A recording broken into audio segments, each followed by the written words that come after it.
প্রথম রমজানেই বাংলাদেশি মালিকানাধীন প্রতিষ্ঠান সাবিহা অ্যাগ্রোর কর্মকর্তা ও কর্মচারীদের ইফতার ও দোয়া মাহফিল সম্পন্ন হয়েছে। জেদ্দা থেকে আনোয়ার হোসেন রাজু জানান, জেদ্দায় দীর্ঘদিন থেকে সুনামের সাথে পরিচালিত হয়ে আসছে বাংলাদেশি মালিকানাধীন প্রতিষ্ঠান সাবিহা অ্যাগ্রো। এখানে প্রায় 400 বাংলাদেশি কাজ করে।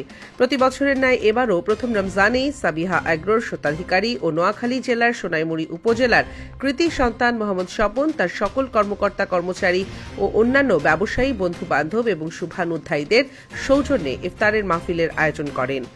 অনুষ্ঠানে সাবিহা অ্যাগ্রোর স্বত্বাধিকারী মোহাম্মদ স্বপন সহ উপস্থিত ছিলেন বিশিষ্ট ব্যবসায়ী ও সৌদি আরব পশ্চিমাঞ্চল যুবদলের সাধারণ সম্পাদক শেখ মোস্তাক আহমেদ, বিশিষ্ট ব্যবসায়ী ও পশ্চিমাঞ্চল যুবদলের সিনিয়র নেতা শাখাওয়াত হোসেন স্বপন, বিশিষ্ট ব্যবসায়ী ও ফেনী জেলা জাতীয়তাবাদী ঐক্য পরিষদের সভাপতি মোস্তাফিজুর রহমান শিবলু, সাউথ আফ্রিকান প্রবাসী বিশিষ্ট ব্যবসায়ী রাজনৈতিক ব্যক্তিত্ব আব্দুল করিম মামুন, মাসুদুর রশিদ লালন, মোহাম্মদ রাশেদ সহ অন্যান্য বিশিষ্ট ব্যক্তিবর্গ।